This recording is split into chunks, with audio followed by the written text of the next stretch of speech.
7:45, we're facing another weekend of extremely hot temperatures. Jefferson Parish wants people to be aware of the excessive heat warning, also the burn ban, and those warnings come just as hurricane season is about to kick into its normal high gear. Joe Valiente is Director of Emergency Management with Jefferson Parish and joins us this morning. Thank you, John. Good to be here. You know, we look at these 100-degree temperatures and you forget this is not normal to have. It is definitely not normal. If you look at the stats between 2007 and 2022, we had 20 excessive heat warnings that were issued. We've had 23 this year alone. So it just goes to show you the magnitude.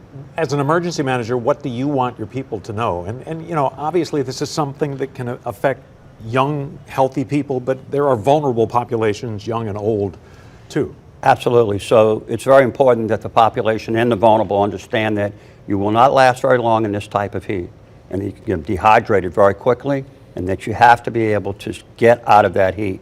And if you are going to have to perform activities, do it early in the morning, late in the afternoon, but stay away from the heat of the day. Obviously, the statewide burn ban is a particular problem if you live in a parish that's got lots of grassland and lots of woods. Jefferson is a little more developed, but we had an assistant fire chief on the other morning who was saying that they're now responding with more firefighters to a normal house fire because they're so concerned about these things spreading. And that's true because of the number of 100-degree days that we've had.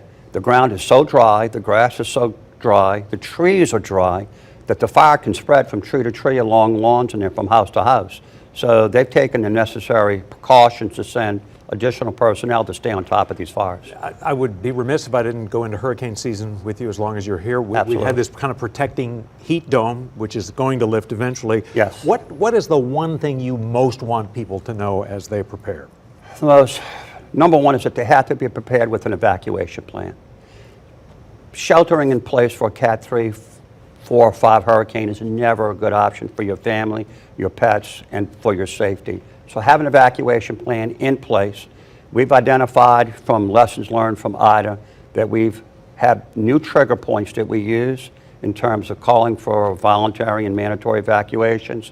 And when we call for that, you have to be ready to go. I have some friends in Lafourche Parish. I've had other people in my visits to Lafourche Parish who stayed for Ida who have repeated many times to me, I will never do it again. So for those people who were not in that stretch, that band of intense winds, it's just something you have to experience. And it's true. And hopefully we'll have experience, but I mean to understand it. Absolutely. But also we're hoping because of that, we'll have a higher level of compliance if we do get another storm the same magnitude as Ida was.